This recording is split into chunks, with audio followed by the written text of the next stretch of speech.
자, 2단원 수열과 금융에서 이제 연속복리 공부해보자. 자, 이 파트가 새로운 상수가 이제 등장하는데, 자연상수 2. 선생님 처음에 이제 목차 소개할 때 한번 언급했었지? 이과, 현재는 이제 이과에서 미적분 파트에서 들어있는 내용인데, 자, 여기에 경제수학에는 소개가 되어 있어. 어쩔 수 없이 이 자연상수는 이 연속복리라는 이 복리법 개념하고 밀접한 관련이 있기 때문에 얘를 반드시 짚고 이해를 해야 우리가 이 과정을 공부할 수가 있다 제대로. 그래서 일단 요 기본 정의라는 것이 있어. 이걸 우리가 익히고 사실은 공식을 좀 적용할 때 좀 암기하면 문제 푸는데 크게 지장은 없는데, 또 이렇게 그냥 공식만 딱 외워갖고 문제만 또 풀기에는 또 너무 또 금방 끝나고 간단히 끝날 것 같아서, 또 그러면 또 금방 잊어버릴 거 아니야? 그래서 선생님이 좀 간단하게라도 자연상수 2가 이제 어떻게 나왔는지 좀 간단한 배경에 대해서도 좀 얘기해 주려고 이렇게 좀 써놨거든. 정리를 한번 좀 설명을 좀 해볼게. 뭐 역사에 대해 나는 관심 1도 없다는 사람은 그냥 좀 스킵하고 들어도 상관은 없어. 일단 자연상수 2 자체는 처음에 이제 나오게 된 배경이 존 네이피어라고, 너는 이제 로그 알잖아. 수원 때 배웠던 거 로그. 그래서 로그를 갖다가 이제 처음에 만든 사람이야. 로그의 이제 창시자고. 그래서 이 존 네이피어라는 사람은 뭐 계산을 갖다 최대한 단순하게 할 수 있기 위해서 어떤 뭐 계산법들을 갖다가 좀 연구하고 이렇게 이제 개발을 하는 이런 거를 이제 평생을 갖다가 바쳐가지고 한 사람이고, 어쨌든 이 사람이 로그를 갖다가 뭐 계산하는 과정에서 이 자연상수이라는 것이 등장을 했어 처음에. 근데 이제 이 사람은 이걸 갖다가 로그 계산 과정에서 그냥 어쩌다 이렇게 나온 거지, 이거를 가지고 뭐 크게 어떤 의미를 가지고 뭐 상수로 취급하고 그러진 않았거든. 자, 근데 이제 그러다가 나중에 돼서 야콥 베르누이라는 사람이 또 나오는데, 이제 스위스 수학자야. 베르누이 하면 수학 좀 아는 사람들은 되게 유명한 사람이고, 이 베르누이가 수학자에서도 왜 유명하냐면 이 베르누이라는 게 이 성이거든. 근데 이제 베르누이 가문이라 그래서 뭐 베르누이 이 사람 이제 동생도 있고 뭐 자식들도, 동생의 자식들도 그렇고 모든 이제 베르누이 가문에 있는 모든 사람들이 다 수학자 출신이야. 그래서 나중에 뭐 현대 수학에 이제 영향을 미치고 있는 어떤 그런 업적들을 좀 많이 남겼기 때문에, 좀 유명하지. 자, 근데 이 야콥 베르누이라는 사람이, 이 자연상수 이를 갖다 처음으로 최초로 정의하게 된다. 이게 최초로 정의한 건데, 자, 어떤 식으로 이제, 정의를 했냐면, 우리 앞에 이제 복리법 공부를 했잖아. 그 복리법 공부할 때 이런 거 했었지? 뭐, 1원. 자, 간단하게 1원이라고 할게. 자, 1원이라는 거를, 뭐, 1년 동안, 뭐 100%라고 합시다. 자, 100%의 이제 복리로 적용을 시켰을 때 우리가 원리합계를 어떻게 썼냐면 1 곱하기 1 플러스 100, 그냥 1이지. 이렇게 뭐 50%는 0.5 이렇게 했으니까. 자, 그래서 2원이 되는 거고 1년이 지났을 때. 근데 이거를 갖다가 우리가 이제 뭐 전환시킨다고 했었지. 1년은 뭐 6개월 단위로 내지는 뭐 3개월 단위 분기로 이런 식으로 나눠 가지고 쪼개서 적용을 시키면, 자, 1원이라는 것이 또,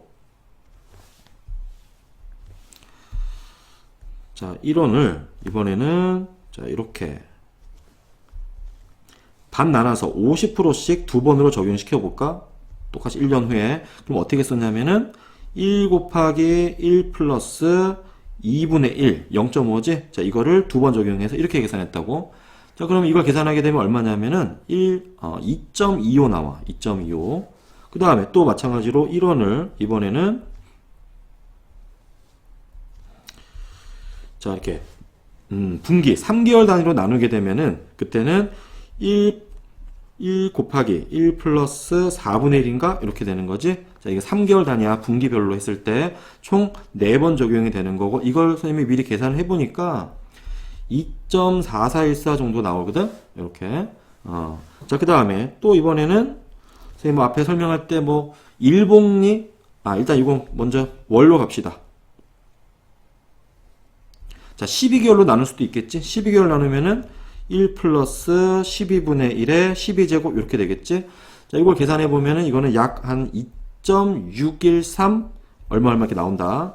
자, 그 다음에 또 1원을 가지고 쭉 이렇게, 자, 1 곱하기 일복리 했었지 365일 뭐 CMA 통장 앞에 소개하다가 한번 언급했었는데 자 그렇게 되면은 1 플러스 365분의 1 365제곱 이렇게 될 거야. 그래서 이것도 이제 계산기 공학 계산기를 이제 두들겨 보면은 2.7145 한 요 정도 값이 나오거든. 근데 이제 이런 과정을 갖다가 이 베르누이라는 사람이 한번 무한번 쪼개가지고 한번 적용시킬 수 없을까 해서 등장시키게 된 게 바로 요 자연상수이다. 그래서 요 자연상수에 써놓은 거 요 공식인데 보면은 1 플러스 n분의 1의 n제곱. 자, 이 식이 어때? 요런 복리법 적용하는 식과 많이 닮아있지? 그래서 요 n을 갖다가 한번 무한대로 한번 보내본 거야. 극한을 갖다가 계산을. 그렇게 해봤더니 그 값이 이렇게 2.718 얼마로 가까이 가더라 라는 거야. 그래서 이걸 가지고 이제 이런 식으로 기호화 시켰는데 이 2라고 정의한 거는 이 베르누이라는 사람은 아니고 이때 일단 이 숫자를 갖다 2.7 얼마로 이제 발견한 거는 최초로 정의한 거는 이제 베르누이다라는 사람이 이제 정의를 이렇게 내렸고 자 그리고 요 베르누이라는 사람의 친동생이 있어. 친동생이 이제 요한 베르누이야. 요한 베르누이. 이 사람도 수학자지. 그래서 이 요한 베르누이가 실제로 그다음 이제 오일러 있잖아. 오일러. 이 오일러의 스승이거든. 오일러 이제 스승인데 이 오일러라는 사람이 이 정확하게 이 자연상수이라는 거를 정확하게 직접 공식 이제 발표한다. 이제 공식 출판을 해가지고 이제 사용하기로 얘기한 거고.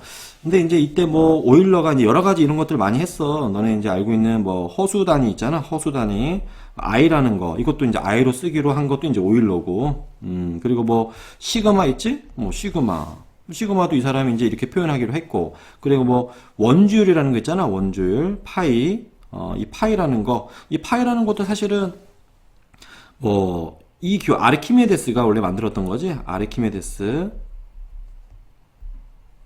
자, 고대 그리스 이제 수학자, 뭐 유명한 세계 3대 수학자 중에 한 명이지. 뭐 뉴턴, 그다음에 뭐 아르키메데스, 가우스. 자, 요 사이 이제 들어가는 사람이 이제 오일러인데, 그래서 이 아르키메데스가 발견한 이 파이라는 것도 원래는 이제 뭐 지름에 대한 이제 원의 둘레를 갖다가 이렇게 파이라고 이제 정의 내렸었잖아. 그지? 근데 이것도 기호로 파이를 쓴 거는 정확하게 오일러가 이제 이렇게 파이로 문자로 채택을 한 거고. 그리고 뭐 우리가 흔히 쓰는 뭐 fx라는 함수 이렇게 표기하잖아. 그지? 이렇게 표기하는 것도 이것도 다 오일러가 이렇게 다 정립시킨 거야. 그러니까 현대 수학 현재에도 많이 영향을 미치고 있는 사람 중에 한 명이니까 대단한 수학자지. 근데 이제 여기서 이제 좀 뭐 궁금할 수도 있는데 뭐 궁금하진 않나? 그러니까 뭐 이제 이 베르누이라는 사람이 도대체 이걸 만들었는데 왜 오일러라는 사람이 이게 썼느냐? 그러니까 이게 이제 사실은 뭐 선생님들 이제 들은 얘기고 거기서 이제 본 건데 이 야콥 베르누이라는 사람은 사실 뭐 어떤 명예나 이런 것들은 크게 이렇게 관심이 없었던 사람이래. 근데 이제 요한 베르누이라는 사람은 이제 나중에 좀 나이가 노년에서는 그런 어떤 명예나 이런 것들을 좀 많이 관심을 좀 갖고 막 이러기도 했었는데, 뭐, 그래서 이제 뭐 형하고 이제 동생이지, 좀 사이가 이렇게 나중에는 좀 안 좋고 막 이러기도 했었나 봐. 그래서 뭐 이전에 이제 요한 베르누이가 이제 좀 유명해지기 전에는 이제 독일에서도 이제 수학자가 많은데, 이제 당대 최고의 수학자라 그래서 그때 당시로 라이프니츠 한번 들어봤을 거야. 그래서 뭐 너네 뭐 한창 고생하고 있는 미적분 있지? 미적분을 창시한 사람인데 미적분의 아버지라고도 불려. 그 라이프니츠랑 이제 서로 편지나 서신 같은 걸 이렇게 주고받으면서 이렇게 수학적으로 얘기 나누고 이렇게 했었는데 그러다가 이제 이 요한 베르누이가 라이프니츠에게 이제 인정을 받아 수학자로 제대로 인정받고 그 다음에 이제 미적분학에 대해 이제 발전하는데 많이 공을 세웠다고 요한 베르누이가. 이제 근데 그 당시에는 이제 어쨌든 이 자연상수이라는 걸 갖다가 2로 쓰는 거는 이제 나중에 후세에 이제 오일러가 이제 그렇게 쓴 거니까 그때 당시로는 뭐 B라고 이제 표기를 했었다고 이제 편지에 이렇게 B라고 표기했다라고 뭐 알려져 있더라고. 그러니까 베르누이의 이제 약자를 쓴 거겠지. 근데 이제 나중에서 이제 오일러 정식 이렇게 출판하면서 이 2라는 기호를 갖다가 이제 사용을 하기를 뭐 여기 보면 exponential이라고 나와 있는데 이게 이제 지수의 이런 뜻이거든. 영문으로 지수의 뭐 기하 급수적인 뭐 이런 뜻도 있어. 그래서 요거에 대해 이제 이니셜 e를 갖다가 이제 사용했다라는 얘기도 있고, 근데 이 부분 이렇게 사용했다라는 얘기가 더 많고, 또 대부분 사람들이 이렇게 알기도 있어. 저 뭐 오일러가 이제 영문으로 이렇게 쓰거든. EULER 이게 이제 오일러 영문명이야. 그래서 요 오일러 성에 요게 e를 갖다가 이제 이니셜 따가지고 이렇게 만들었다 이런 얘기도 있는데 그것보다는 뭐 이스포넨셜의 첫 자를 갖다 썼다라는 얘기가 더 수학자 연구하는 사람들이 더 그렇게 의견을 얘기하고 있더라고. 자, 뭐 하여튼 간에 여기서 뭐 선생님이 좀 더 얘기하면 너네 막 싫어할 것 같은데 하여튼 뭐 마지막으로서 정리까지 해놨으니까 여기까지만 이제 설명하고 뒤에 정리해줄게. 그래서 이제 뭐 이 자연상수이라든가 요 무리수, 파이 이런 것들은 이제 다 무리수잖아. 무리수인데 그러니까 순환하지 않는 무한소수지. 소점 아래로 뭐 따로 뭐 딱히 규칙도 없고. 자, 근데 이 무리수라는 것도 무리수 안에 또 초월수라는 게 또 있어요. 초월수. 이 초월수라는 게 뭐냐면 유리수를 계수로 갖는 뭐 n차 방정식의 해가 될 수 없는 수를 얘기하는 건데 좀 어렵지?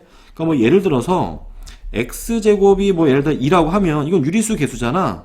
이거의 해는 뭐야? 무리수긴 하지만 뿔마 루트 2 무리수지. 근데 이거는 무리수이지 초월수라고 하진 않거든. 근데 이 초월수라는 게 어떻게 보면 되게 특별하지. 되게 위대한 수니까. 그지? 이나 파이나 현대 수학에 얼마나 영향을 많이 미치고 있는 수들인데. 근데 이 초월수라고 특별하다 보니까 상당히 초월수가 뭐 그러면 되게 유니크하네? 되게 별로 없어 보이네? 이게 아니라 사실 초월수는 무수히 많다. 그리고 이 초월수라는 것도 이 오일러가 이제 이 정의를 갖다 출판해서 이 공식 2로 사용한다라고 했을 때만 해도 이가 초월수인 것들은 밝혀지진 않았었고 나중에 이제 초월수를 밝힌 건 나중이야. 그래서 프랑스 수학자인데 프랑스 수학자 중에 자, 샤를 뭐 이름은 뭐 이렇다라고만 그냥 상식적으로 상식 공부다라고 합시다. 샤를 에르미트라는 수학자가 초월수임을 증명을 했고 초월수임을 증명했다. 이는 초월수라고 증명을 했고 그 다음에 이 초월수가 또 무한히 많다, 무수히 많다라는 거를 그러니까 무수히 많다라고 하기 좀 뭐한가? 그러니까 무리수, 그러니까 실수의 대부분은 초월수다라는 것도 증명이 됐어. 이것도 독일 수학자인데 독일 수학자 이제 칸토어야. 칸토어. 뭐 칸토어 하면 이제 집합론이라 그래서 이제 수학 중에 집합 관련된 거를 창시한 사람이기도 한데 최근 수학자지. 1915년인가 아마 그때 사망한 걸로 알고 있는데 하여튼 이 사람이 실수의 대부분이 초월수다라는 것도 증명을 했다. 실수의 대부분이 초월수다라고. 자, 그래서 뭐 근데 뭐 약간 좀 이런 건 얘기도 있어. 뭐 초월수가 2고 파이잖아. 그럼 2도 초월수고 파이도 초월수인데 2 더하기 파이는 초월수인가? 이거는 아직 몰라. 확인이 안 돼 있어. 아직 모르고. 그리고 뭐 2의 파이 제곱 요런 것들은 초월수인 게 증명이 됐어. 그러니까 이게 이제 초월수인 거 확인이 당연히 초월수 아니야 이렇게 생각할 수도 있는데 이 초월수를 갖다가 초월수냐 아니냐 이거를 갖다가 확인하는 것도 상당히 증명이 어렵다라고 해. 그리고 뭐 파이의 2제곱하면 이것도 마찬가지야. 초월수인지 불분명한 수다. 이런 것도 증명이 아직 안 됐다. 자, 어쨌거나 뭐 정리하면 그 자연상수이라고 하는 이 자연상수 그러니까 영문으로 natural constant라고 하지. 자, 이렇게 말 그대로 자연상수. 그러니까 이 자연상수 이 자체는 사실 적용되는 게 너무나 많아. 그러니까 이 파이라는 것도 수많은 자연현상에서 발견이 되는 수란 말이야. 근데 자연상수 2도 자연현상에서도 많이 발견되고, 뭐, 경제현상, 우리 경제 공부하고 있잖아. 경제현상, 뭐 아니면, 뭐 자연현상. 자, 뭐, 그리고, 뭐, 우리가 뭐 이제 물리학 같은 데 특수하게 또 많이 나오거든. 자, 이런 등등 엄청나게 많이 쓰이는 수다. 적용되고 쓰이는 수고, 또 이제 상당히 뭐 계산을 하는 과정 속에서 상당히 자연스럽게 계산을 해주게 하거든. 그러니까 이 파이라는 것도 이 원의 이 지름의 길이가 1일 때 원의 둘레가 이 파이라는 게 없었으면은 어때? 표현을 상당히 하기가 되게 애매하거든. 근데 이제 이 파이라는 게 있음으로써 상당히 계산이 간결해지지, 깔끔해지지. 너네 호더법 공부할 때 기억나? 뭐 부채꼴에 부채꼴의 뭐 호의 길이라든가 아니면은 이 부채꼴 넓이라든가 할 때 우리 이 파이를 갖다 이용해서 되게 간단하게 표현해놨잖아, 그지? 자, 그런 식으로 쓰이는 거란 말이야. 이 2라는 것도 마찬가지로 우리가 뭐 따로 뭐 공부하는 거는 아니지만 뭐 그냥 소개만 해준다면 지수함수 알지 너네? 이 밑을 2로 하는 경우가 있어. 이렇게 얘를 갖다가 미분을 하잖아. 그러면 2x제곱 그대로고 이거 갖다가 또 이게 더하면서 또 미분하잖아. 또 그대로고 영원히 미분해도 자기 자신이 되는 현재까지 현존하는 함수 중에 유일하다. 자기 자신이 되는 함수 중에서는 뭐 하여튼 요 정도로만 소개를 하고 이제 뒤에 내용을 한번 살펴봅시다. 뭐 연속복리를 이해하기 위해서는 자연상수 이해에 대한 이해가 필요하다. 우리 좀 전에 이해했지? 그지? 베르누이가 만들어낸 거고. 자, 그래서 요 n의 값을 갖다가 쭉 증가시키면서 얘의 값을 계산해 보자. 자, 이렇게 나와 있는 거 했더니 그 극한값이 그러니까 쭉 무한히 해보니까 그 극한값이 자연상수 2다라고 얘기했었고 또 이 책에는 여기 소수점 단위가 잘못 표기되어 있다. 여기 81 이렇게 나와야 되거든. 81 82, 84 이렇게 나가야 돼. 이게 이제 쉽게 확인할 수 있는 게 이게 뭐 공학력 계산기 있잖아. 공학력 계산기 보면은 2 눌러보면은 이게 나온다. 그지? 2.718281 맞지? 1이지. 그러니까 책에도 이게 표시가 잘못된 거네. 하여튼 뭐 책이 좀 틀린 게 많아서 너네 좀 수업하다 좀 짜증날 수도 있는데 근데 이 경제수학이 이게 최초의 책이잖아. 뭐 다른 사람이 이거 만들려고 그러면 이게 쉬운 일이 아니거든 사실. 그지? 그러니까 고등학생 범위로다가 얼마큼의 경제를 갖다 넣어야 되고 수학 넣어야 되고 이거 고민하는 게 보통 일이 아닐 건데 어쨌든 이 사람이 어떤 불모지에다가 새로 이렇게 처음을 갖다 만들어 놨으니까 되게 대단한 거고 우리는 또 이걸 토대로 해서 공부를 하는 거니까 너무 이렇게 아쉬운 소리 하기보다는 그래도 뭐 감사하게 공부합시다. 선생님도 덕분에 이거 하면서 공부 좀 많이 하고 있거든. 그지? 자, 그다음 보니까 아래 표는 복리 계산의 횟수가 증가할 때의 결과를 보여준다. 아까 선생님이 쭉 한번 소개했었기 때문에 이 정도는 스킵을 해도 되겠다. 그지? 복리 빈도를 갖다가 뭐 1년, 뭐 6개월, 2번, 4번, 12번, 52번, 365번 했을 때 점점 어떻게 된다고? 그 가치가 조금씩 커진다라는 걸 아까도 확인했었지. 무한히 했을 때는 그러면 더 커진다라는 거고. 자, 이제부터 이제 중요해. 이제부터 집중해 잘 들어야 돼. 이제 실전에 문제 풀 때 적용시키는 것들이니까. 그래서 n년, 자, 이 위의 내용을 일반화하여 n년 동안 A인 금액을 연간 아래 이자율로 투자한다고 가정하자. 자, 지금부터는 중요하니까 선생님이 조금 천천히 설명해 볼게. 자, 이자를 연간 1회의 복리로 계산하면 투자의 미래 가치는 다음과 같다. 앞에 소리 복리법 하면서 다뤘던 거지. 와, 원금 A에다가 1 플러스 이율 R. 자, 이거에 N년 동안이라고 했으니까 N제곱 이렇게 하면은 N년 후의 미래 가치였어. 자, 연간 N번 복리 계산한다면 투자의 미래한 가치. 이걸 이제 연간 N번이라는 얘기는 아까 빈도 나눈다라는 거였지. 자, 그래서 뭐 월봉이다 그러면은 12로 나눴었고, 그치? 그래서 요거를 갖다가 M으로 나눠야 되는 거고, 이거를 M년 동안 적용시키는 거니까 Mn 제곱 해야 된단 말이야. 근데 여기에서 자, 이거를 복리빈도 M을 이제 무한으로 증가시켜보자. 그렇게 했을 때 이거를 갖다가 연속 복리다라고 얘기하는 거야. 자, 그럼 아까 자연상수이 정의했던 거 한번 다시 한번 식을 써놓으면 리미트 n이 무한대로 갈 때 1 플러스 n분의 1에 n제곱, 자, 이렇게 한 것을 우리 자연상수 2라고 표기했었고, 자, 여기서 이제 보면 알겠지만 요 n분의 1, 이 n은 뭐냐? 역수관계지. 자, 이걸 좀 지켜줘야 되고, n이 무한대로 갈 때 얘는 어디로 가? 0으로 가까이 가는 거고 n이 무한대로 간단 말이야. 그래서 1에 아주 가까워지는 수를 무한대 제곱하면은 이거에 대한 극한값이 바로 2라는 거를 알 수가 있다. 그래서 이 형태를 잘 봐주고, 자, 그러면 a의 1 플러스 n분의 r에 자, mn 제곱, 자, 이거를 리미트 m을 한없이 무한대로 보내면, 자, 뭐 m이라고 헷갈릴 거 없어. 이 n이나 m이나 뭐 변수를 갖다가 다른 걸로 바꿔도 상관이 없는 거야. 리미트 m을 무한대로 1 플러스 n분의 1의 m제곱. 자, 이렇게 해도 이건 2인 거다. 알았지? 심지어 뭐 x라고 써도 상관이 없어. x를 무한대로 보냈을 때 1 더하기 x분의 1의 x제곱은 2다. 이렇게. 또 뭐 예제는 이게 이제 이과 미적분에서는 소개가 되어 있지만 이거를 뭐 이렇게 쓰기도 하는데, 자, 이거는 그냥 참고.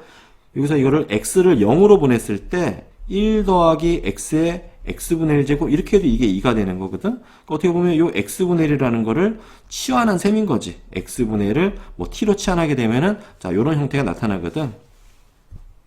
자, 하여튼 자, 요 식을 잘 봐놓고 우리는 이걸 이용해서 공식을 만든 거기 때문에 해보자. 자, 그러면 얘는 형태를 만들어야 되는데 리미트에 m이 무한대로 a의 1 플러스 n분의 r에, 자, 아까 뭐라고? 역수라고 했었지. 역수. 그럼 여기에 지수에 뭐가 와야 되느냐? r분의 m이 와야 된단 말이야. 그러다 보니까 다시 mn으로 만들어 주려면은 뭐를 곱해 줄 수밖에 없어? rn을 곱해 줄 수밖에 없다라는 거지. 자, 그러면 지수는 이렇게 되는 거잖아. 지수 성질로 이렇게. 자, 요렇게 이만큼의 rn제곱이라고 쓸 수가 있는 거지. 자, 그러면 결론은 뭐냐? 극한값, 얘가 한없이 어디로, m이 무한대로 가게 되면 얘가 어디로 간다고? 자연상수 2로 가기 때문에 극한값은 a의 2의 rn제곱이다 라고 쓰는 거고, 이게 바로 우리 원금 a에 대한 무한으로, 복리빈도를 무한으로 했을 때의 이율, 뭐 r로 했을 때 n년 후에 원리 합계가 되는 거야. 이 공식 우리는 이제 암기해야 되겠지, 그지? 자, 이 뒤에 나와 있는 내용이 방금 설명한 내용이고, 한번 연습 하나 해볼까? 예를 들어 원금이 100만원, 자, 그리고 n이 1년 동안 투자한다는 얘기고 이율이 10%네. 0.1. 현재 금액 100만원을 연속복리로 계산한 미래가치는 자, 이렇게 된다. 어떻게 계산된 거라고? 100만원 곱하기 그 다음에 자연상수 2에 그 다음 0.1 r 곱하기 n년인데 1이니까 1년 이렇게 곱해준 거야. 그래서 이걸 갖다가 또 공학용 계산기를 해보면 이게 약 110.52만원이다 라고 나온 거지. 자, 뒤에 예제 14번 또 보면 원금 200만원을 5년간 연율 5%로 투자했다. 자, 원금 200만원이 A라고 5년 이거를 N이라고 하면 되고, 연율 이거는 R를 보면 되지. 0.05라고 하면 되겠다. 자, 그래서 연속복리 기준으로 계산한 투자금액의 미래가치는 얼마인가? 저 공식이 더라고 200 곱하기 자연상수 2에 0.05 곱하기 N. 자, N이 여기서는 5지, 5 곱하기 5 이렇게. 그러면 200에 2에 0.25제곱이지? 자, 그래서 이것도 역시 계산기로 뭐 본인이 계산하든가 아니면 뭐 학교 시험에서는 뭐 단 이건 얼마나 계산해라 이렇게 주어질 수도 있는 거고. 그래서 계산해 봤더니 약 256만원 나온다. 만원 미만은 버리라고 했어. 그지? 자, 그 다음 예제 15번 연속복리로 또 계산할 때 이자율이 연 10%, R은 0.1이라는 거고 5년 후에 미래가치 100만원. 자, 조심해야 돼. 현재가 아니라 5년 후에 미래가치가 100만원이야. 현재 가치를 구하라고. 그럼 이제 방금 했던 걸 똑같이 저기 하면 돼. 현재 가치가 A일 때 곱하기 연속복리니까 자연상수 2에 0.1 곱하기 5년이니까 5. 이렇게 했을 때 미래가치가 100만원이다. 이 말인 거지.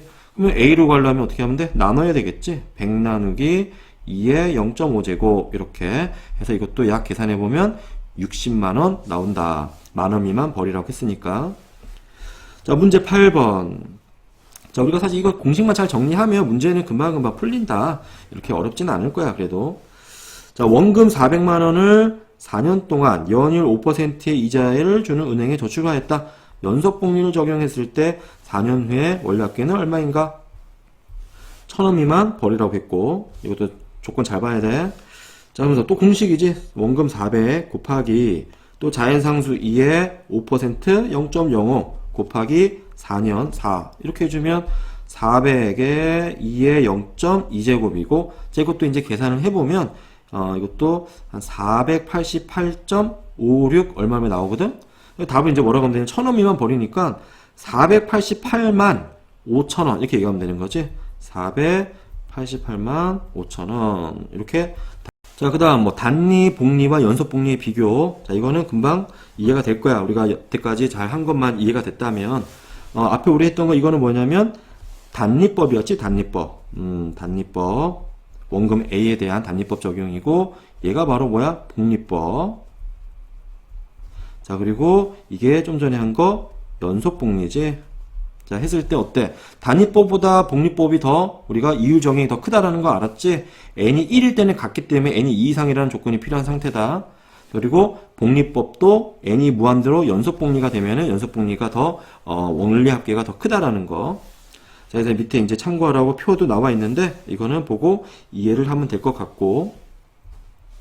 자, 뒤에 예제 16번 한번 연습해 볼까? 현금 100만 원을 4년 동안 연율 5%의 이자를 주는 은행에 저축하였다. 다음에 이율 방식을 적용할 때 4년 후에 원리합계는 얼마인가?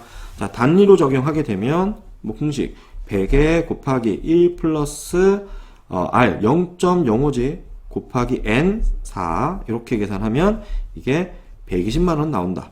자, 복리 적용했다. 100만 원 곱하기 1 플러스 R 0.05에 4년이니까 4제곱인 거지 이거는. 자, 해서 이걸 계산해보면 이것도 약 이렇게 나온다. 121.6만원. 자, 연속복리. 자, 방금 최근에 한 거 100 곱하기 2에 자, 이율 0.05야. 곱하기 4년이니까 4 곱해야지. 그래서 100에 2에 0.2제곱. 자, 이것도 계산해보면 122.1만원. 이렇게 계산이 나온다. 자, 문제 9번. 원금 500만원을 2년 동안 10% 연이율로 복리와 연속복리를 적용할 때 이자의 차이는 얼마인가? 자, 차이니까 큰 거에서 작은 걸 뺀다는 얘기니까 연속복리가 더 크다라고 아까 했으니까 연속복리에서 복리를 빼면 되겠지, 그지? 자, 그럼 연속복리 한번 계산해보자. 500 곱하기 자연상수 2에 10%면 0.1이고 곱하기 2년 이렇게 하지? 그래서 500 곱하기 2에 0.2제곱. 자, 이것도 또 계산기 두들기면 이게 만원 미만 버린다고 했기 때문에 610.7 얼마 이렇게 나오는데 어쨌든 610만원이라고 얘기하면 되는 거지. 만원 미만 버리니까. 자, 그 다음 복리로 적용해보면 500 곱하기 1 플러스 R 0.1이고 2년 동안이니까 제곱하면 되겠지. 그래서 500 곱하기 1.1제곱하면 1.21이거든. 자, 이거 계산해보면 605만원 나와. 자, 그래서 빼면 그 차이가 얼마냐? 5만원인 걸 알 수가 있다 이거지. 자, 뭐 어쨌든 공식 이용해서 푸니까 그렇게 어렵진 않지. 해서 이렇게 연속복리가 마무리됐고 이제 다음 시간에 연금에 대해서 또 공부해 볼 거야. 아직 끝난 게 아니지. 연속복리 공부한다고 고생했다.